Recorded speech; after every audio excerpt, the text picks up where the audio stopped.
Hey YouTube, MDEX Music here, and welcome back to another episode of Upper Structure Fridays, a series where we explore the use of upper structures for piano voicings and improvisation. If you haven't done so already, we definitely recommend checking out the introduction to the series, where we talk about upper structures and how to use them to create new colors and music.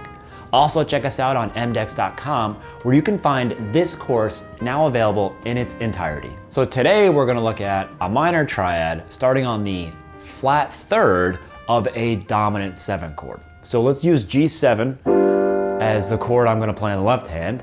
What I'm going to need to do on the right hand is find the third of G, which is B, flatten it, gives us B flat, and then create a minor triad off of that note. So that'll give us a B flat minor up here on top of the G7 down there, and when you put them together, the color you're going to get is this. To construct this upper structure, we simply play a minor triad over a dominant 7 chord, starting on the flat 3 of that chord.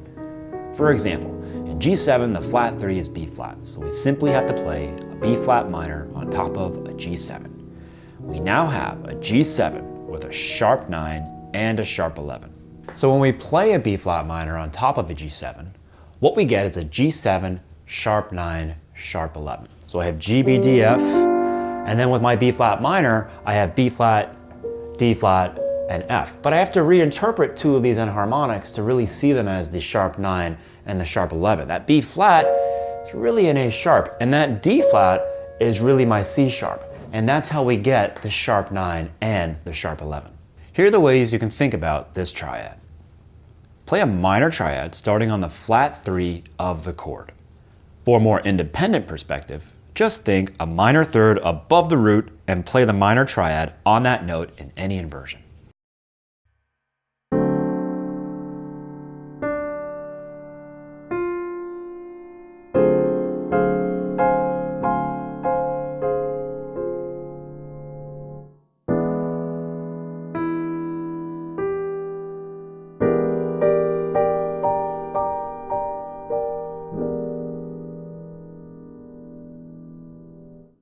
This upper structure works great over sub 5/7s that show a flat 5 in their chord symbol.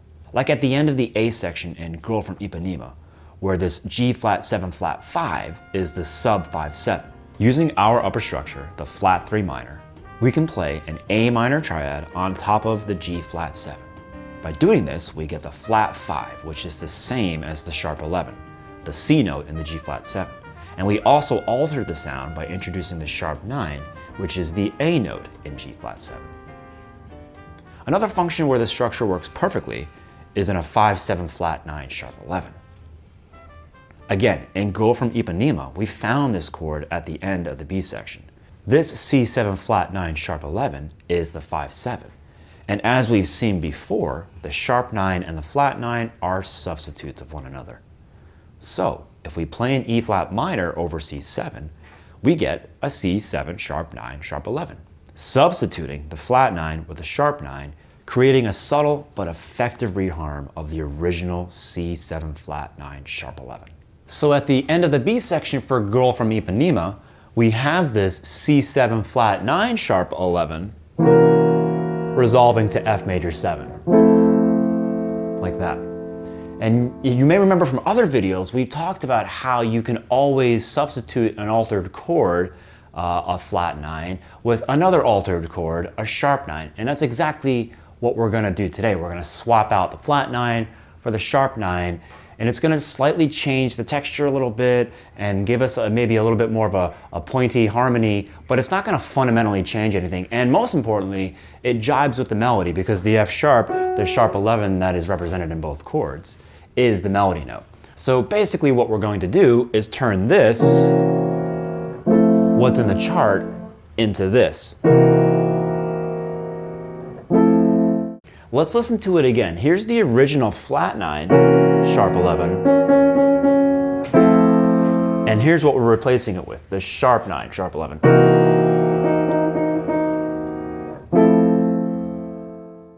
Don't forget, the whole point is that you look at these upper structures from different perspectives. Each perspective will open up different doors, and any of these ways of thinking is useful.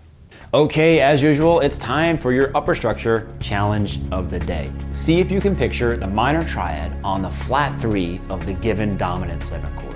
As usual, we'll give you 4 beats to answer.